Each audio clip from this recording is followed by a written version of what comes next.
Hello and welcome to Moreness-Culture. Good morning, sir. Good morning, Spina. Good morning, good morning, good morning. It's great. Good morning, Grain. I hope you will join us soon. And good mornings to everyone who is going to join us live and will watch us recorded later. Everyone is so most welcome to today's, as usual, Moreness-Culture show. This is okay, not Moreness-Culture show, but it is Moreness show. It is going to be about Moreness show also because today Sil did um, the Moreness show, and this is what we are All going to on talk. my lonesome, all on my lonesome. Yes. Yes, yes. And also, you guys are most welcome to the Moreness-Culture. Sorry for my fumbling Yeah. and all that. I don't know why it was happening, but okay, All good, I'll all keep good, working all on it. Anyway, today's thought. I just saw today's Sil's background, like very colorful background. But good. what is coming for me is like okay, what I'm perceiving from it perspectives, multiple perspectives, bubbles, different bubbles, different colorful bubbles, and together they are making a wonderful image. Really good to see and have a good feeling about it. And this is what we share all the time. Multiple perspectives can coexist. Oh Differences can yes, be oh not yes. only acknowledged, but they can also be celebrated. That yes, you Yeah, are this. And this is all about giving due respect. My perspective is something which my awareness, my understanding, my consciousness, my circumstances, and of course the resources I have right now giving me this ability to have this perspective, which is of course appropriate for me and according to my awareness right now. And you are coming from a completely different context. You have different skills, you have different resources, you are exposed to different mediums, and you have different cultural exposures, and of course like you have more understanding about life and you have more experience. Then you will have different experience, different perspective on the same thing, which I have a completely different perspective. And someone else is coming, they were completely okay, just for example, they are coming from a completely isolated environment where they have like very limited exposure to the outward. In other words, their mind is not really corrupted by some shared nonsense and all that, and they are coming like almost a pure mindset. Their philosophy, their awareness will give them a completely different perspective on the same thing. And and someone else, a new Gen Z, and they are coming and they will say that okay, yes, but we have a completely different perspective. Does it make any difference? Does it make any of us wrong? no, Do we not have to in the all have, least. Not even yes, an do we issue all because we have don't to care about being agree with, wrong.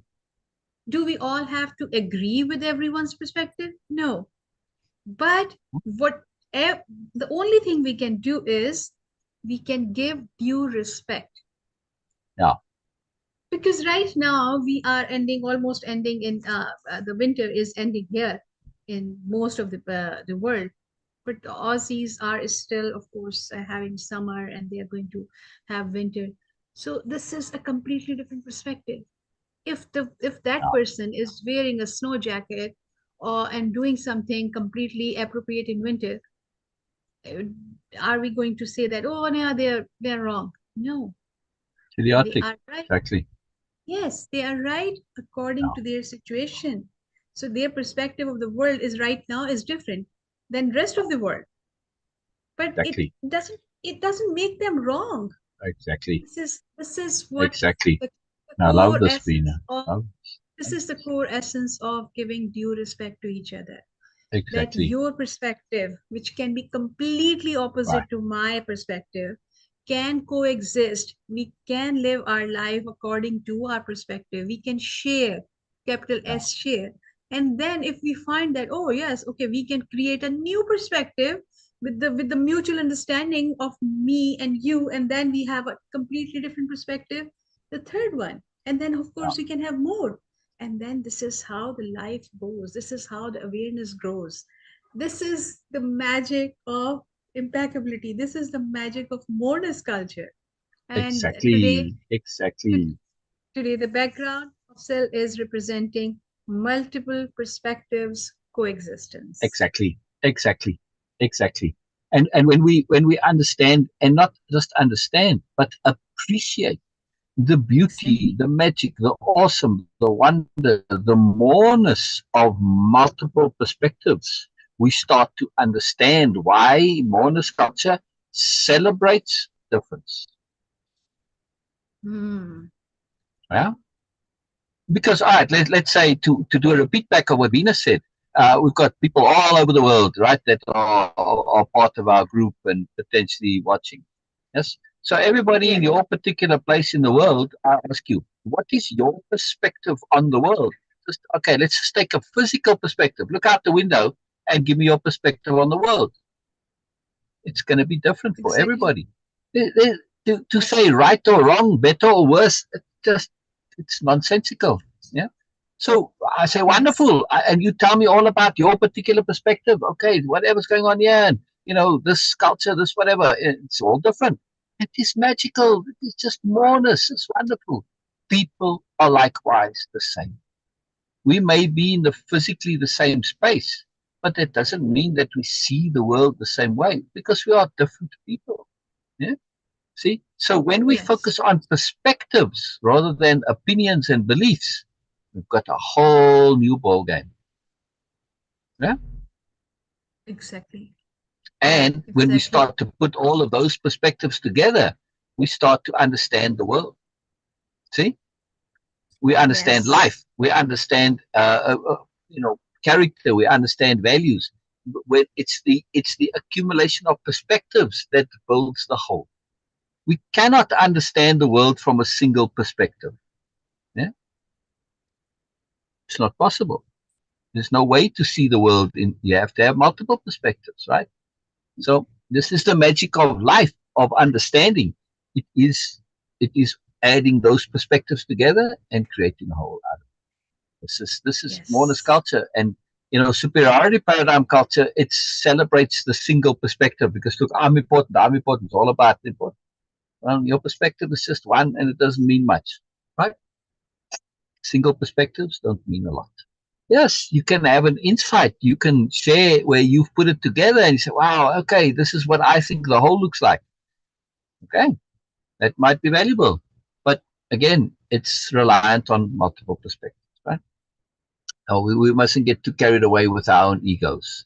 And then, because otherwise we'll just end up in idiocy and foolishness and being closed and being disconnected from the mourners. And that's no good, right, Bina? That's no good at all. All right. Yesterday we finished the chapter on death as an advisor. Yeah, and I felt there were some takeaways that were still needing to be shared. Right, Bina? Yes. So Yes. can you share what was still left over for you? Okay, I shared yesterday also, and today again. Oh, Uh, what Don Juan was doing, okay, that was I already shared. So coming back to the point where Carlos was being a bit scared, of course, and not bit. Actually, obviously, he was scared of it, and and I was just putting myself there, that how I would react or respond to that when Don Juan said that, okay, you have this thing, and at that time you had that. As a practicing Muslim, this is something like, okay, it's a common thing. We always have this thing so entrenched in our thing that, okay, that we have always say that, okay, always say that we belong to Allah, and we will go back to that, and also that transition is inevitable, and it can happen anytime and all that, a lot of them.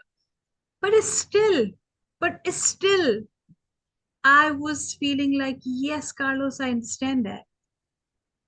Yes, I can relate to that. When Don Juan was like something in your behind you, and a person in front of you sitting and saying that something behind you is about to catch you and it's your death. Oh my god, that was like, okay. So in those moments when when I was just trying to imagine myself at the place of Carlos, I would start read in just in a snip. I would start, my mind will start recalling everything. What is actually important and what I was doing. Was my life wasted, or it was worthwhile living? There's the whole rub of it, and that's our topic for next week's Moreness show, by the way. Okay, okay. So this is what I was thinking. Like in just those seconds, my mind will start recalling everything. Where I was not impeccable, what I was doing with others. Was I impeccable? Or how I was enjoying my life? If life ends right here in this moment, what I will feel. And then I realized that though I'm still working on myself, that there would be some regrets about that. I could do things better. Okay, I could enjoy more. I could let go things like trivial things, which really doesn't have any value right now in this moment. I don't know that, okay, how all my everything, like my ambitions and everything is going to help me, is going to make me feel good. No, but the passion, the time I was doing all those things, was I really enjoying all that? That's really matter. So I was thinking that yes, we have to keep this thing always in our mind. Exactly like. But I was relating with Carlos. Yes,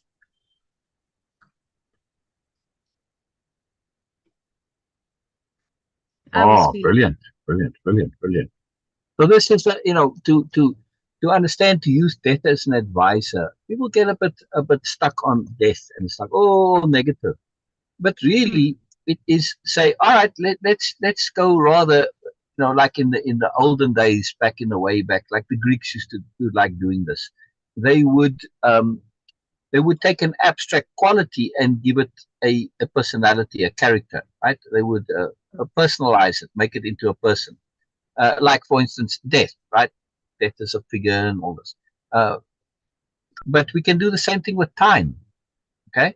So instead of saying, let's use death as an advisor, what about using time as an advisor? Hmm. Yeah? Yes. And time Yes. will tell you the same thing as death. Say, well, you know what? Yes, death says, I'm going to come and tap you, right? Yes. Right? Hmm. But time says, I'm running out. I'm not Yep. going to be here forever for you, right? So time is like this Yes. hourglass, right? When you actually see time, you see the sands of time of your life, running out. Okay, so time says you've only got so much time. You don't even know how much it is. I mean, I'm not going to show you how much. It's a mystery. It may be that in 2 minutes time you die, or in 2,000 or 2 million minutes. Who knows, right? But are you utilizing your time to best effect? Considering that your time may run out, right? And your time, in other words, is very precious. So what are you doing with your precious time? It's the exact same conversation as death, right? Same point. Yeah. Yes. If you think of it from a time perspective, it doesn't have that negativity, right? Yes. The gloom and the morbidity to it. So, all right, we think of it as time. And that's what I want our Mona show next week to say, when we look at the big picture, not just the big picture, but the big picture, we look at the ultimate picture. What are we doing with ourselves? And this is how we use death as an advice. Don Juan likes death because there's more to death. To have death be a little bit in your presence, right? To connect to it a little bit more clearly. There are added advantages that time doesn't quite have. Yeah. For Hmm. instance, Hmm. if I'm going for a walk in the jungle, okay, and I know there is potentially a tiger in this jungle. Hmm. There are still places in the world where people live, and if you go out and go far into the jungle, uh, you know, uh, Hmm. tiger, panther, any other predator, Yes. right? Could be bears, like in America. There are plenty places in America, by the way, uh, where you can go and find bears. What's really fascinating, I originally come from South Africa, as many of you will probably know. But and people think South Africa, when they think South Africa, it's well, they think lions and tigers. There are no tigers in Africa, people. Okay, so some people say, oh, we've got lions and tigers walking in the street. It's such a ridiculous cliche. I actually said this to somebody. Oh, really? Seriously, dude, come on. I live in the same place as you, city and people. Actually, right? This is the fascinating part. In South Africa, all the places where the wild animals are they call them game reserves, nature parks, and they run by the government, by the parks division, right? And they very separate, specialized areas. You might find some private farms that have these types of animals on them, but those are typically resorts because it's expensive to keep those animals, right? Especially Sylvia, elephants. your sound is not. Sorry, I cannot hear you. Oh, I was saying especially elephants and lions. Okay, now it's back. Yeah, it's expensive. My point is that in South Africa, there isn't such a thing like in America, where you've just got like the national parks, forestry service, essentially land that hasn't really been used for anything, and you can go and go hiking there, and on those places you can find bears. No such places exist in South Africa. It's either run by the parks department and you have to get a permit to go inside, and you have to reserve a spot. It's very, very popular. Or you go to a private farm and that's it. In other words, to find lions in South Africa, it's actually quite difficult. Where I live, you maybe have leopards, but leopards, they will never attack people, right? In the mountain areas, in a bit more remote areas. But lions, no. So my point is that, yeah, in America, I can go in a place and get into physical danger from nature. But in South Africa, in this land of the wild, no, it wasn't a possibility. So it just fascinates me, right? Just the reality and the perception. My point is, though, okay, there's always danger anywhere.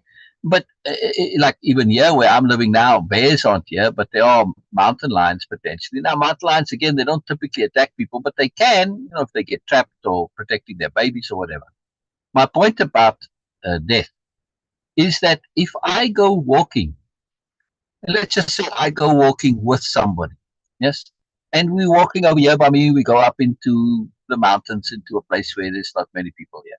I mean, mountains not very far away, less than 20 minutes drive or whatever. So it's very close. And we're just walking, and it's a nice day. Oh, this is a nice walk and all that. And I say, did you know, by the way, that a mountain lion was spotted, just, right here in this area? Oh, now suddenly the walk takes on a whole different complexion, right, Bina?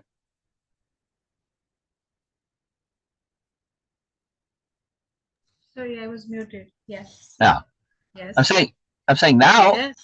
Now suddenly it's like, and another person is walking, and they're looking around them, right? Their eyes are all big like this. I don't know, maybe they are, I don't know. But my point is, the walk is enhanced now. Now, Don Juan says, in that situation, it all depends on your perspective and your attitude. You can walk all fearful and timid and say, no, let's go back, or you can walk and knowing that there's danger, but using that to stimulate you to be more alert, to be more alive. Okay? The only danger from literally in this area where I'm at, there are mountain lions up there, they are spotted occasionally. But a mountain lion attacking a person is very, very rare, right? So if you're alert, and you're walking, especially if there's more than one of you, right? If you're walking and you're alert, as long as you don't come up upon the mountain lion accidentally or something like that, which is kind of hard to do, but it could happen. The actual danger is very, very low. Yeah, and so it's not an issue. There's no need to turn back, in other words. But that potential danger adds an excitement, adds a thrill, which, all right, people say, oh, I'm not all that thrilled by danger. However, it makes you more alert. It makes you more aware. In paying attention to the environment where you are looking for the mountain lion, if you develop the skill to do so, your perception is now enhanced. You can notice everything more clearly. You can be more connected to the whole rhythm of the land around you. You're hearing all the birds and you're listening to see if they go quiet because, okay, here comes, or maybe the ravens will start squawking, if they see it, give you a warning. Who knows? But my point is, through this element of potential death, our entire beings, our awareness, our consciousness, our alertness, our connectivity is all enhanced. Okay? And here's why death is preferable to time as an advisor. Because time doesn't quite do the same for us when it comes to leveraging our alertness and our aliveness. Yeah, this is death's province. So when we look at it this way, it's fantastic. For Don Juan, he's constantly living with death as an element close by. So his life is always enhanced. Yeah. Yes. We can do this in our lives. Just every time you go driving, be aware that you're taking your life into your hands. It's a very dangerous activity, driving. Much more dangerous than walking out in wild, in nature. Way more. Okay? So use it to enhance your life. Be aware of the possibilities. Going up and down stairs, likewise, taking death into your hands, right? We tend to, because we are have this unfortunate view of death, this negative view from superiority paradigm, and we don't, because superior is just, it's very shallow, doesn't look at the moreness. In Moreness-Culture, when you start looking for the moreness of things, all these negatives can be turned into a positive. Very, very fundamental strategy of Moreness-Culture. Moreness-Culture is constantly seeking to transform negatives into positives.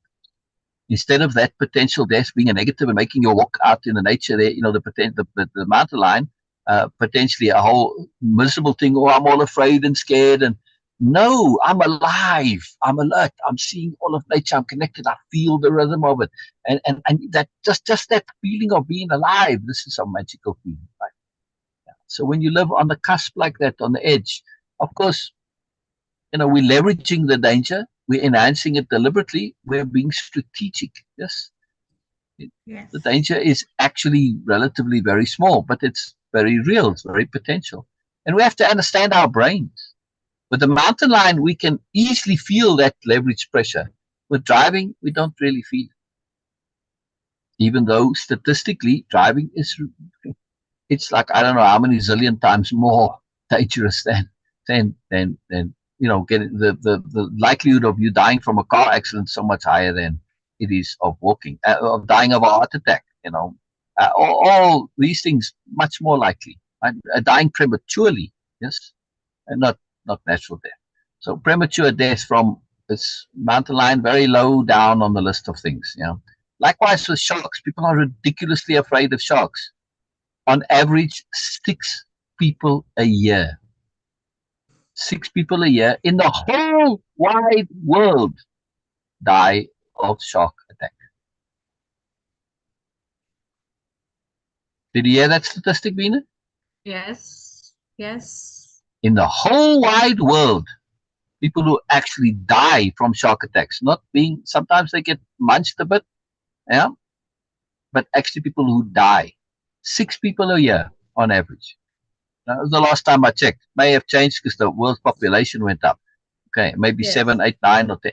But in the whole world, Bina, is that astonishing? And people won't swim in an ocean because of this. They will not swim in an ocean because of this. Idiotic. Yes. Makes no sense whatsoever. Yet, in their very town, probably 6 people a year died. Yeah, the place where they drive, right? That's it. Where they drive daily, more than 6 people a year have died in that area from car accidents or from heart attacks from eating poorly. See, relative perspective. You're talking about perspective. Pay attention to perspective and use things appropriately. Yes. So our imaginations can be very potent. For Yeah. instance, okay, we can't leverage the fear of sharks. If because sharks can't really hang around in my town, but the mountain lions do come into built up areas. They get lost sometimes, and if you just watch you very seldom see this on your local news even, right? But if you, at least now with the internet, you have community billboards. I don't know. I belong to one from the previous place that I lived, and they're very active, which is quite marvelous. They're always posting all sorts of crazy stuff. Anyway, and and uh, and if you pay it there, yeah. So I forget what it's called. It's a service. You can sign up for it. You can look for it. Community groups, yeah, and they email you, and you can go there and and they just posting whatever happened, and people say, "Well, I saw a snake or whatever," and they post a picture of it, and every now and then people will say, "Oh, I saw a mountain lion." It depends on where you live, obviously, but yeah, in the area that I'm at, it's not that uncommon for people to see it in their backyards, right, or some other cat like a lynx or something like that, you know um, which aren't quite as powerful as a mountain lion, but certainly they can do you harm, as much harm as a shark can do. Right? So my point is that we can use this. So let's say I go for a walk just down the road here to the convenience store or whatever. I can still imagine that there's potentially a mountain lion, right, nearby. Why not? All right. See, so the point I'm Yes. making is that we can use a bit of imagination to enhance our lives, which is one of the reasons that in Way of Impeccability we have this self-conception. If you conceive of yourself as a secret agent and you're on a mission, right? You're undercover. Your whole life is enhanced. Doesn't matter that you're on a mission from the universe and your mission is, I don't know, to share awareness or something. It makes no Mm. difference. But if you just imagine that there's some potential danger to it, your life gets enhanced. It's all about leveraging death, right? And this is a very powerful thing to do, to inherit to others. But it also comes from living deliberately. When you live deliberately, and your life is enhanced. So it all ties together. But it's a very powerful thing to realize that that we can really use death very positive, very powerful force. Very wonderful. All right, all right, wonderful. Let's go to our reading. Yes, let's go to our reading. And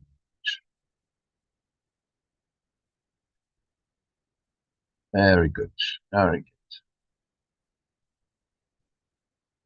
Yep, there we are. There we are. Okay, share screen, and then we'll continue to read. So this is these points, right? Again, let's look at our overview perspective. This book is about stopping stopping the world, stopping the internal dialogue. They are related and connected. Yeah, the one leads to the other.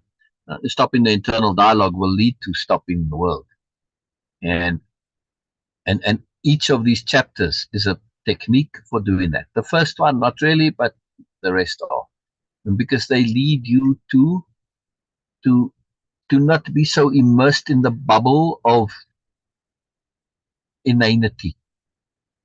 Yeah, the bubble of inanity that we are typically immersed in. Stuff that doesn't matter, the inane. Yes, yeah.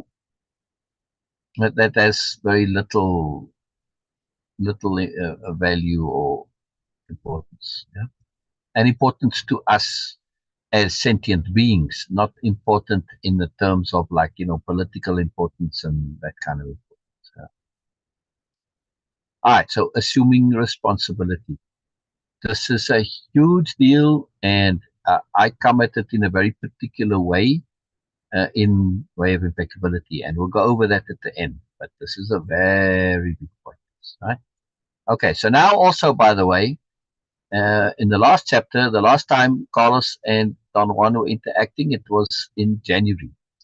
So we're skipping ahead 4 months now. So Carlos has been away for 4 months after his the last thing where Don Juan, the last thing that Don Juan said, you go from one extreme to the other and be still. There's no need to talk to plants unless you want to know their secrets. And for that, you need the most unbending intent. So save your good wishes. There is no need to see your death either. It is sufficient that you feel its presence around you. But he was talking about Carlos needing to change, right? Before that, that's very important. Carlos was too self-important, etc. Yeah, and he has to use death as an advisor. So 4 months have gone by. So please continue reading. Okay. Assuming responsibility. Tuesday, 9th April 1961. I arrived at Don Juan's house in the early morning on Sunday, April 9th. All right, one second. 1 second. I just want to let Grain know here. Bina is reading Carlos's writing, right? So when Bina says I, she means Carlos, right? And Bina's, and I'm going to read Don Juan's part. So it's not Bina saying she arrived at Don Juan's house. Carlos arrived at Don Juan's house. Okay. Okay. Yes. Good morning, Don Juan. Am I glad to see you? Yeah. It's not a question, it's an exclamation. Yes. It's read a little different, right? Okay. Am I glad to see you? He looked at Yeah. me and broke into a soft laughter. He had walked to my car as I was parking it and held the door open while I gathered some packages of food that I had brought for him. We walked to the house and sat down by the door. This was the first time I had been really aware of what I was doing there. For 3 months, I had actually looked forward to going back to the field. Still, we continue. My throat is. Yeah. For 3 months, I'd actually looked forward to going back to the field. Because remember, Carlos is an anthropology student. Yes. Well, by now, I think he's actually already qualified because the very first book was his thesis for his doctoral. I don't know if it was for doctoral thesis or just regular. Anyway, he's already an anthropologist, so he's doing field studies, which is what anthropologists do, right? That's why he puts field in inverted commas. It was as if a time bomb set within myself had exploded, and suddenly I had remembered something transcendental to me. I had remembered that once in my life, I had been very patient and very efficient. Before Don Juan could say anything, I asked him the question that had been pressing hard in my mind. For 3 months, I had been obsessed with the memory of the albino falcon. How did he know about it when I myself had forgotten? He laughed but did not answer. I pleaded with him to tell me. It was nothing, he said with his usual conviction. Anyone could tell that you're strange. You're just numb, that's all. It's a little puzzling here why Don Juan does not say how he knew. There must be some reason that we're not aware of, that he's perceiving matters directly told him. Right? In other words, he got some intuitive or some understanding from the universe via attunement that he can't tell Carlos, that this needs to remain this mystery for Carlos. And I suspect he's doing this to leverage Carlos's curiosity. Because when Carlos is curious, he doesn't give up until he knows. Yeah. So if he tells him, then all that passion to know goes away. In the meantime, Carlos will keep coming back. He'll keep coming back. Yeah. He'll keep asking. Maybe you'll find you go around another corner, because that's what Carlos does. If you can't come at one way, he comes at the other way. So I suspect that's why Don Juan doesn't tell him, and he easily could, right? I felt that he was again getting me off guard and pushing me into a corner which I did not care, in which I did not care to be. You see, there's Carlos actually saying what I just said. I mean, I haven't read that sentence yet, but okay. Is it possible to see our death? I asked, trying to remain within the topic. Sure. It is here with us. How do you know that? I'm an old man. With age, one learns all kinds of things. He's leveraging Carlos's curiosity. I love it. Strategy.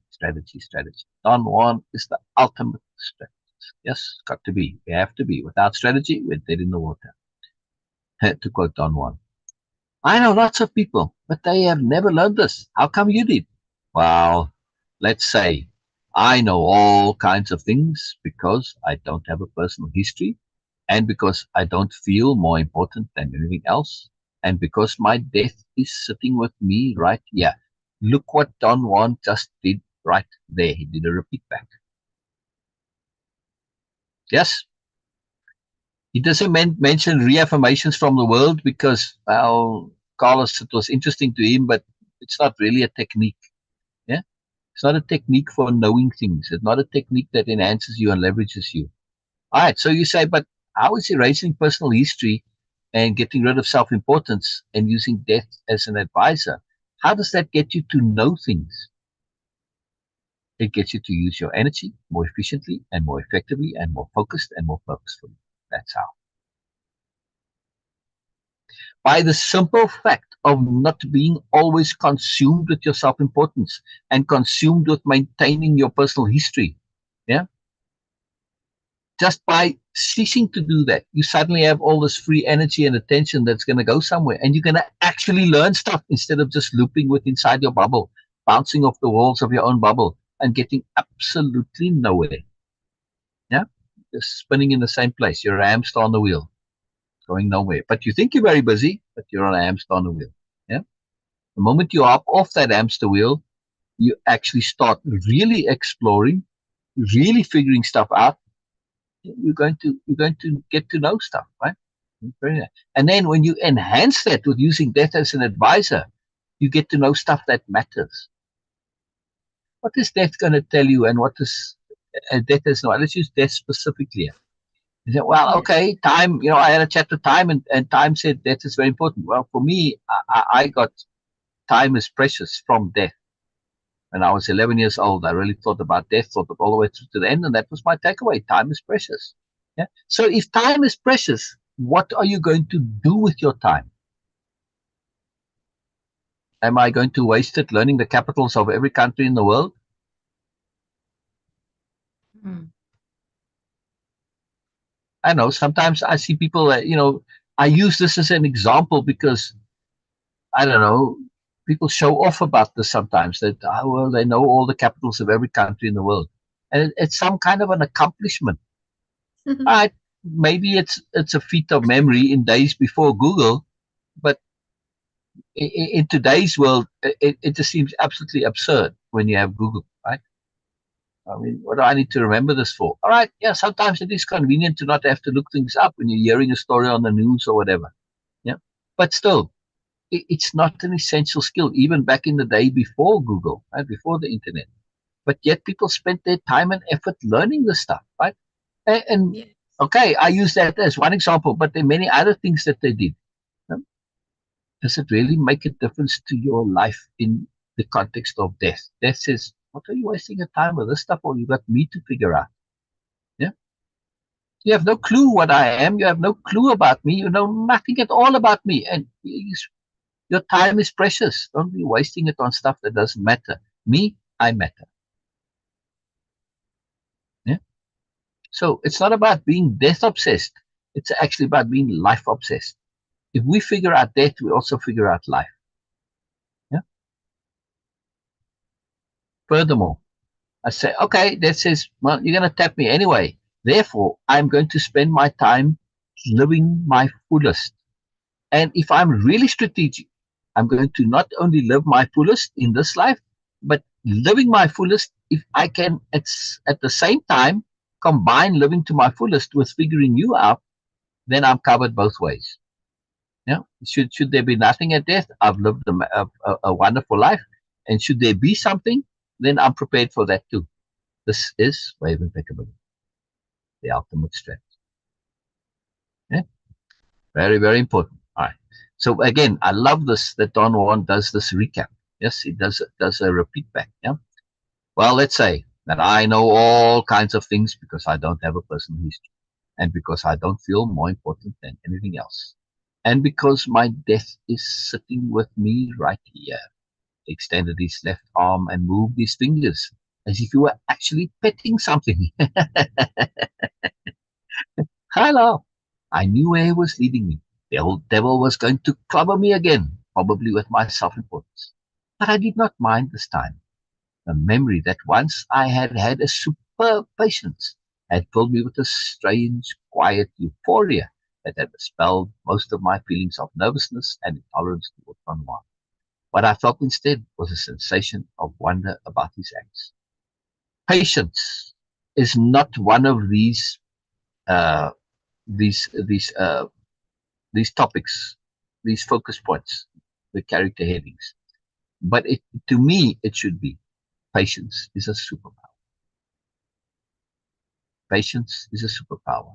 And when we realize that, it's incredible. It is really, really, really, really incredible. Right? Impatience is arrogance. I would explain this. I've done it many times before. It's somewhat self-evident if you start to think about it. Right? Just work backwards from there. Assume what I'm saying is valid, and then reverse engineer it, and we'll see Yes. so. Right? And of course, when we unhook from arrogance, we are again freeing up energy. All that energy went into the impatience, the arrogance. Wow, stop doing that. In other words, when you acquire patience, you are not being arrogant and via the impatience. Yes, you may be arrogant in Yes. other ways, but at least not in that sense. But when you unhook from that, you free up massive amounts of energy that can be used more efficiently, more effectively, more productively elsewhere. Not productively in terms of generating wealth and stuff like that. Yes, that also, but more productively in terms of enhancing your life skills, your ability to live. This is what Moreness-Culture is all about. Yes. All right. So Yes. very, very powerful. Very, very powerful. You want to read, Mina? Your throat is better? Yes. Yes.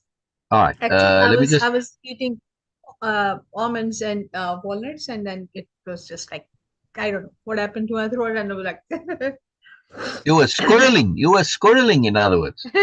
yes. Yeah, yeah. All Okay. right. Read this last sentence again here from the memory. Okay. The memory that once I had had a superb patience filled me with a strange, quiet euphoria that had dispelled most of my feelings of nervousness and intolerance towards Don Juan. What I felt instead was a sensation of wonder about his acts. Who are you really? I asked. He seemed surprised. He opened his eyes to an enormous size and blinked like a bird, closing his eyelids as if they were a shutter. It came down and went up again, and his eyes remained in focus. His maneuver startled me, and I recoiled, and he laughed with childlike abandon. For you, I am Juan Matus, and I am at your service, he said with his. Oh, you, sorry. Sorry, it just jumped. Sorry, sir. It's Oh, jumping. oh. Oh, I'm not doing anything to the page. It's jumping just on Wow. its own accord there by you. I'm not, my hands are here. Look, I'm innocent. I'm innocent. For you, Okay. I am Juan Matus, and I am at Yes. your service. He said with exaggerated politeness. I then asked my other burning question. What did you do to me the first day we met? I was referring to the look he had given me. Me? Nothing. He replied with a tone of innocence. I described to him the way I had felt when he had looked at me and how incongruous it had been for me to be tongue tied by it. He laughed. Congruous. Yeah. Congruous. Incongruous. Yeah. Incongruous. Yeah. Incongruous. It had been for me to be tongue tied by it. He laughed until tears rolled down his cheeks. I again felt a surge of animosity towards Makes him. Don Juan laugh even more. Yes, I thought that I was being so serious and thoughtful, and he was being so Indian in his course. Wow, in his Both course way. ways. Yeah. Yeah. Yeah. Yeah, Yeah. Yeah. It's still the old nonsense coming back. Yeah. yeah. He apparently detected my mood and stopped laughing all of a sudden. After a long hesitation, I told him that his laughter had annoyed me because I was seriously trying to understand what had happened to me. All right. Let's just pause there. All right. Yes. Part of Moreness culture is unhooking from expectation and assumption. Hmm. Carlos he did something and he expected something. He's living in a contractual environment, in a contractual reality. According to Carlos, if I do this, then you must do this in return. I was being serious, therefore you have to be serious. It's an extortion. It's a manipulation. If I do something and I believe this is definitely going to cause you to do something else, isn't that manipulation? I'm pulling your strings. I do something, I pull the string, and you respond in the appropriate way. Hmm. No. Don Juan will not do this simply because he will say, sorry, I want to break this idea from you. Because many of the things that you do, my reactions to them when I'm being willingly reacting to it is not going to be what you expect. Already, so much of what Don Juan has done is completely jumped out of the expectations of Carlos's expectations. His very question, what did you do to me the other day? The other day, something happened that was outside of what Carlos could not just expect, but assume and even imagine. Yeah, but yet, Carlos wants to insist. He wants to insist on this essentially manipulative way of relating. Yeah, I do something and there's an expectation to get something back. I assume you're going to do this back, even if I don't expect it. I assume, yeah, at least within a range. It is a terrible way of constructing your brain because it closes you to the unexpected. It closes you to moreness. It closes you to anomalies. And particularly in that last point, if you're going to live in attunement and want to have the world talk to you, the universe talk to you, you have to be open to what you do not expect or assume or imagine. Right? So in this call, Don Juan just behaving atypically, right? Behaving in ways that when Carlos does something, he behaves in a way that Carlos does not expect or assume or imagine. He's breaking this cycle. He's training Carlos to expect the unexpected, to be open to the unknown, to be open, just open. Very, very profound, very sophisticated. Yes? Yes. All right. Very big deal. Very big deal. You know, Carlos is so in his bubble of certainty. He doesn't perceive the world. I mean, it's horrible, really. All right. So, yeah, let's continue. There is nothing to understand. He replied undisturbed. I reviewed for him the sequence of unusual events that had taken place since I had met him, starting with the mysterious look he had given me, to remembering the albino falcon and seeing on the boulder the shadow he had said was my death. Why are you doing all this to me? There was no belligerence in my question. I was only curious. Belligerence, belligerence, Belligerence. Okay. belligerence. There was no Hmm. belligerence in my question. I was only curious as to why it was me in particular.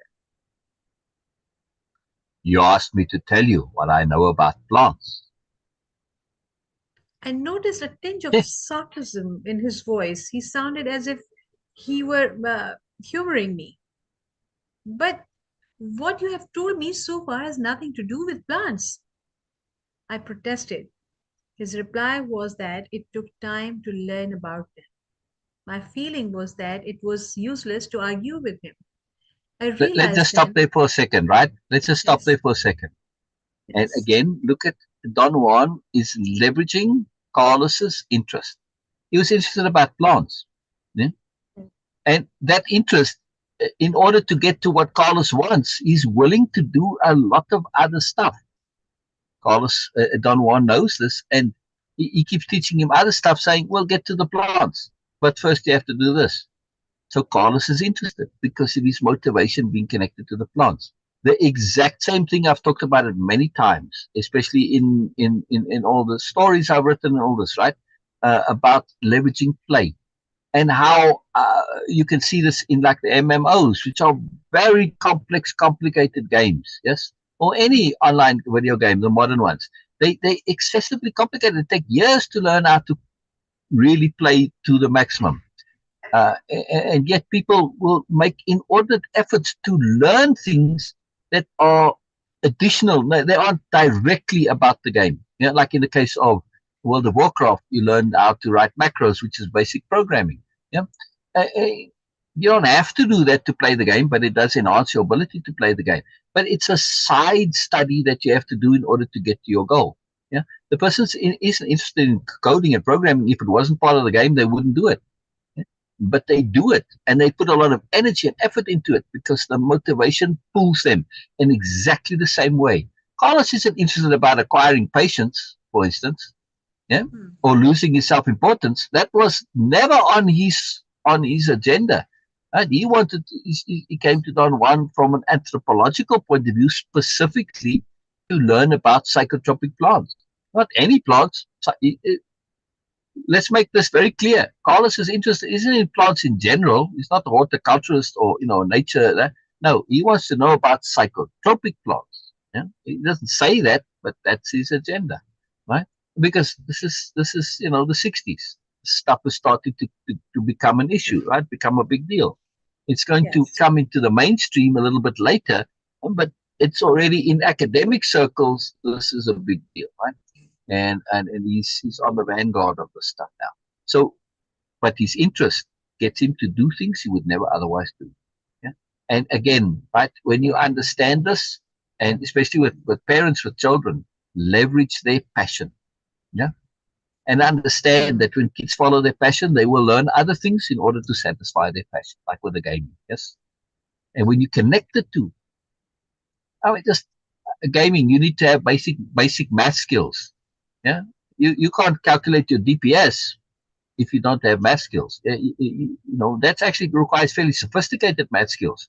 Again, something that people learn. They learn how to do statistical analysis. And boy, you can go into people looking to do this and they get obsessed with DPS. DPS stands for damage per second.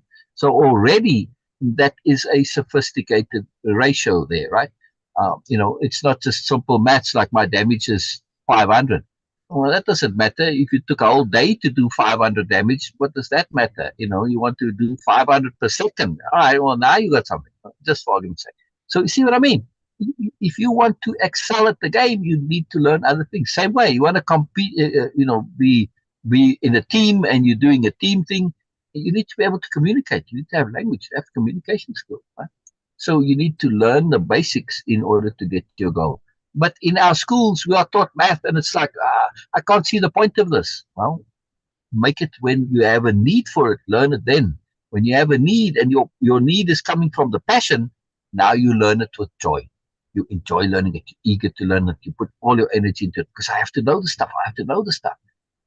It's all about my motivation. That's why my particular psychology, I call it motive psychology. If you understand motivations, everything else.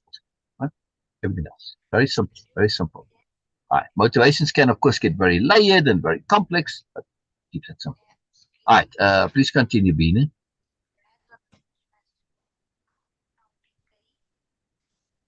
Okay. In the middle, yeah, my feeling. Okay.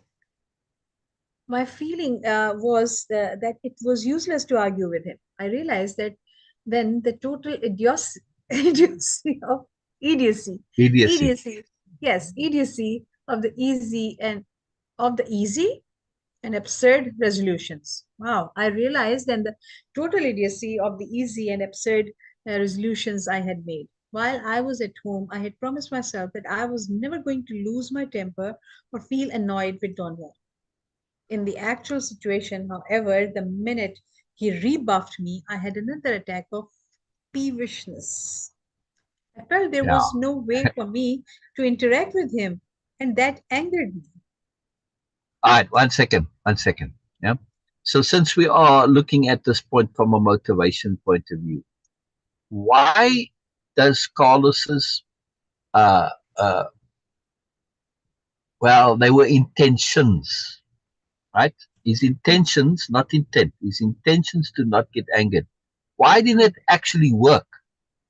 Yeah, because he hasn't actually dealt with the motivations at their root. He hasn't thought the whole thing through to the very end. Yes. Right? He still believes inside him that if he does something, something else comes as an expectation.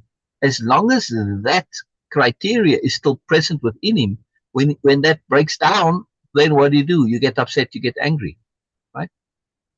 In other words, when we really get down to it, Carlos is still caught up in the belief that the world works according to the way he thinks it does, at least to some degree. Yeah, but he's starting to realize that there are times when things do not work. It just simple personal interaction with everybody else. Carlos is very good at getting his way. Remember, he said, that he's very congenial in his mind, and and Don Juan said, yeah, you can always get your way with people, because Carlos understands this dynamic of contractual interaction. I give you something, I pay you, and if all of this type of stuff. This is the usual mechanisms of interaction he understands. But Carlos has made the one mistake. He assumes that everybody's more or less the same, or that everybody that he knows falls into a category more or less, right? Some people you can't really do this with, and they would just be put in the category of crazy. Yeah. But what if somebody's not crazy but still doesn't conform, like Don Juan? Don Juan is deliberately not responding in a way that Carlos expects. Deliberately doing so. This is so alien to Carlos that he has no place for it in his world. None whatsoever. Yeah? Yeah. Please continue. Oh, it's me. Think of your death now. It's at arm's length. Oh, right. Okay, sorry. Yeah. It's at arm's length. It may tap you at any moment. So really, there's no time for crappy thoughts and moods. None of us have time for that. Do you want to know what I did to you the first day we met? I perceived you, and I perceived that you thought you were lying to me, but you weren't. Not really. I told him that his explanation confused me even more. He replied that that was the reason he did not want to explain his acts, and that explanations were not necessary. He said that the only thing that counted was action, acting instead of talking. He pulled out a straw mat and lay down. Sorry, Bina, this is crucial, right? It's said as an after point here, kind of, right? But it's actually one of the most important points of this entire chapter. He said that the only thing that counted was action, acting instead of talking. Without action, without application, application is better than action, because action can just mean get up and walking, but just walking for no reason doesn't really get you anywhere. If you're walking because you are applying some point of learning and understanding, that is what matters. It's actually application, which here the word they're using action, but really what Don Juan is meaning is application, correct? Not action specifically. Yeah. Yes. It means acting on what was learned, which is application. Action can just be random, right? Okay, very, very important point. And again, we see the power of understanding conceptuality. The difference between application and action is a very profound difference. Yes, in context, we understand his meaning application, but he's not saying this. But we don't always, in this case, it's relatively clear, right, to understand what Don Juan means, even though he's not saying it. But sometimes it's not quite as clear as this. It's a little bit more fuzzy. And then somebody can say, oh, action, I just got to do stuff, or whatever. And that's what matters, instead of talking. Talking is important in order to get to understand what action is necessary to take. You have to apply what comes from your talk. So it's not that you can just only act. Otherwise, Don Juan and him talks a lot. Sometimes you can only learn by action, but not always, right? Especially when it comes to conceptuality. So those finer points, it's not me being pedantic about things, right? Look up pedantic if you don't know the word, right? Being fiddly about it, in other words, being stuffy about it, no. Not at all. It matters. It actually makes a difference, right? The difference between application and action is a massive difference. Very important, Yeah. very important, very important. That's why application is such a powerful conceptuality. Yes. I mean, Yes. we can have application without physical action. Yeah. Well, Yes. just take the implementation of patience, for instance, or self-importance, right? Getting rid of self-importance. What is the action that you take to do this? It isn't really an action because, okay, action isn't only physical, but when you think of the application of it, that's a different thing. For Carlos, the application needed to not get annoyed was to maintain his awareness of his intent. Yeah, he Yes. lost his awareness, and then see, so it all works together. Very powerful stuff. All right, please continue, Dean. Please continue. Okay, we are just going to end at this point, like this, Oh, at this paragraph. oh. Yes. That's a good point to end. Yes, that's a good point to Yes, end. because then he is going to continue. So that is Yes, something like, yeah, because he's okay, going to explain what he was doing the first time he met Carlos. yes. He has So he said pulled out. yes. Yeah, I just want to end with this point that Okay. that look that Carlos is talking about. Carlos said in the previous books, Don Juan said, "I stopped you." Hmm. I think it may come up Yes. again here. Yeah, I'm hoping so. But that's what he did to Carlos. He stopped Carlos, and Carlos had never been stopped in his life before, and not stopped as in putting your hand out or something like that, or not interrupting you or anything like that. He stopped him with a look. He completely took Carlos's flow of how things work in the world, and he just chopped it off. And there was a disruption that Carlos could not continue from that. And he couldn't say, "Oh, there's a gap," and then connect it. No, there was no explanation for it whatsoever. So on one stopped him, and that stopping created this mystery which keeps him coming back. Okay, just as a leveraging motivation leveraging technique, it's fantastic, Oh, it is. absolutely fantastic. Yeah. Yes. When we When we are, understand all of Don Juan's behavior through the lens of motivation, strategy, particularly, I mean, he's using all of these strategically. He's not just looking to motivate Carlos, for no reason. There's a strategy to it. Yeah? It's very powerful. yes. And of course, the reason he does it is attunement. I'm going to get to that. I'm going to get to that. Very, very, very magically, super, excellently powerful. Let's see if anybody's joined us on IG. Nobody today. Wow.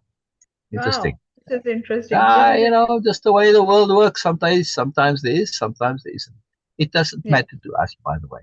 I look for curiosity, but it's Bina and I are having this conversation, and we'd be having this even if we weren't on live, and it wouldn't be very different, right? I mean, Oh, yeah.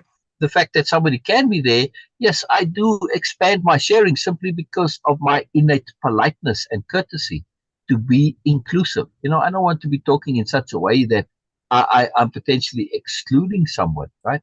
That would not be good. I'd feel very rude, and it's just difficult for me to do. So, but essentially it's been an I that are having this conversation, and anybody's willing is welcome to join, right? And we will include. Lovely. Very, very magical. Really cool. All right. That's it. We'll see you on Sunday, right, Mina? Yes, we will see you guys Sunday because Saturday we have some other things to do and take care of. Although we will definitely miss this because the way now the things are coming together, because in the beginning it was a bit like, okay, oh, out of nowhere Carlos started sharing things, and now we are making connections. It actually, he writes in a very typical novel style, which is very good. Like, okay, you have different time zones and different things and different eras, and you are connecting it like what was in the past and future, which I really like, because now it is keeping you like, okay, what's going on there? What's really going on there?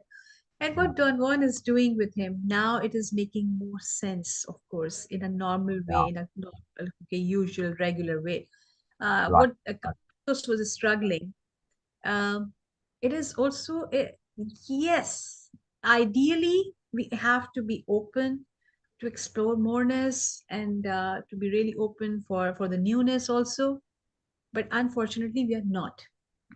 We have this thing that, okay, yes, to protect ourselves against something which is not known. So we protect it for the worse, according to our imagination. Yeah. And whenever we get any like really crack in this defense mechanism, we feel vulnerable, that someone can see through, can pass through that.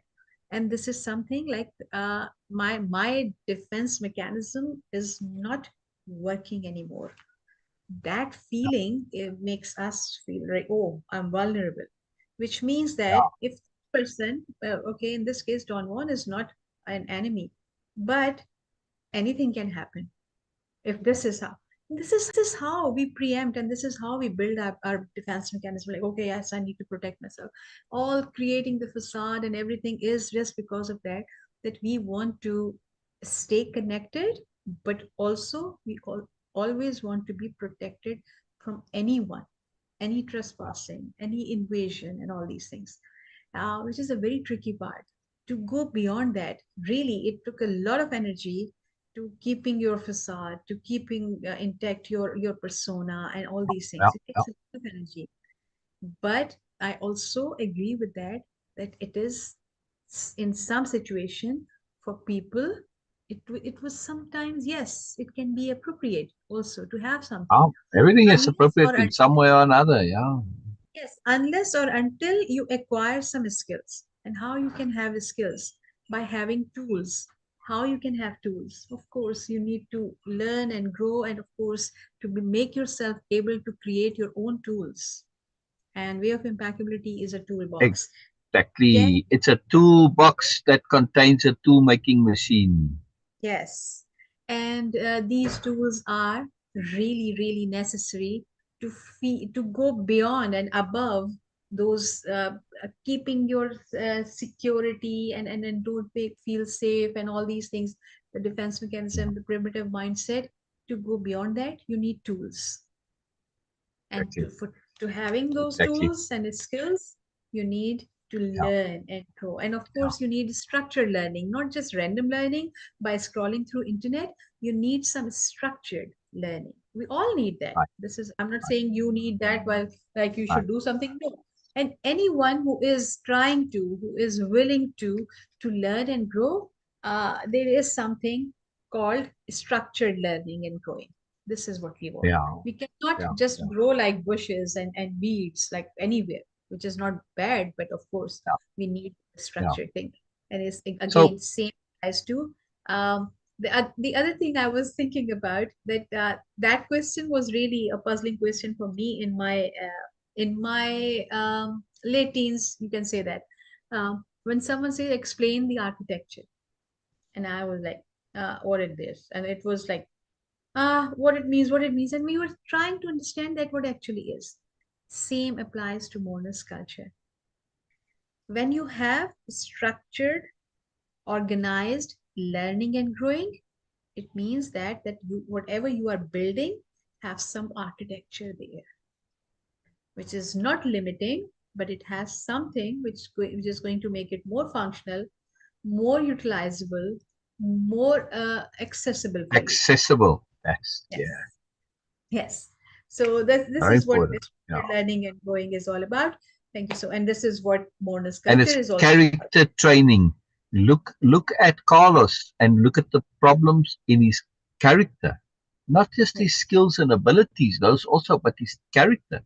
He has some very real serious character issues, correct? Yes. which Yes. which Carlos is starting to realize that he hasn't even gotten to the prejudicial part, but just his annoyance at things not working the way he wants it to, the arrogance of that, uh, that self-importance of that. It's horrible. So this is the point. Don Juan can't actually start to really seriously teach him or share things with him until the character issues are sorted. Yes. All right, let's think of it Yes. in a business sense, because a lot of times people think business is a very useful analogy. If I'm Mhm. training a salesman in my company, yes, and I have really good sales training, right, and we're selling Mhm. good stuff, it's a big deal. That's why, yeah. Right now, and I train them to be a really, really excellent salesman. If they have poor character, in other words, they are dishonest and they're going to cheat me and cut corners and be squirrely and take bribes and things like this, what does all the sales training matter? Absolutely nothing. Yes. Correct? Yes. Actually, it's counterproductive because the more I invest in the sales training, the more invested I am in them as an employee, and the more dangerous they become for the company. Yes. So it's actually a negative thing to do. Yet this happens every single day. No, you need the character training first. Right? You spend all that time and energy training somebody who doesn't have good character, who's essentially squirrely and dishonest and crooked and corrupt and all this. You're completely and utterly wasting your time. Yeah?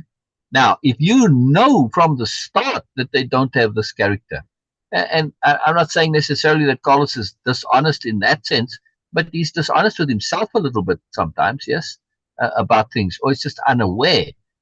Likewise, Don Juan cannot spend all the time training in specific skills, right, until the character training is taken care of.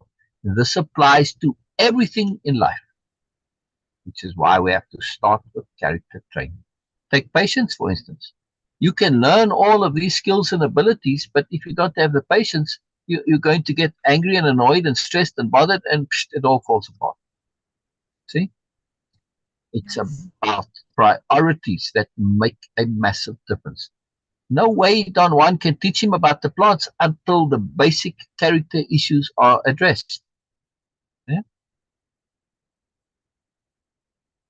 That interesting? Makes you think, yeah? Yes. Makes you think. This is what Way of Impeccability is. It's a toolbox for deliberate living, yes, but you cannot live deliberately without good character. So it's Exactly. also a character training program. Yeah? Yes. Moreness-Culture is all about character training and development with the purpose of then being able to learn more. Death is going to tell you the likewise. There are many secrets Death will tell you, but in order to be able to learn those secrets, to deal with them, you have to have a character first. Yeah, Yes. important. Very important. All right, this is our next Thursday and next morning show, Bina. Just keep it in the back of Yes. your mind. This is all Okay. part of that. Yeah, Okay. big Thank you so much, picture. everyone, for joining us. And please pay attention to your online algorithm, because wherever you are going to pay attention, universe is just going to maximize it. Please don't pay attention to randomness. Pay attention to deliberateness, so then you can have more structured learning and growing in your life. Pay attention with Death just off your shoulder there, with Death sitting looking over your shoulder at whatever you're doing. And now think of what your attention is paying attention to. Yes? Mhm. Is Death going to say, seriously? Holy crikey, Moses. What's Death's perspective going to be on it? That's going to really help you in utilizing your attention appropriately. Yes? Okay. Thank you so much, everyone, for joining us. See you guys on Sunday. Bye for now. Bye-bye. Bye-bye, everybody. Bye-bye, bye-bye, bye-bye. Oh, interesting. Nice. There we go.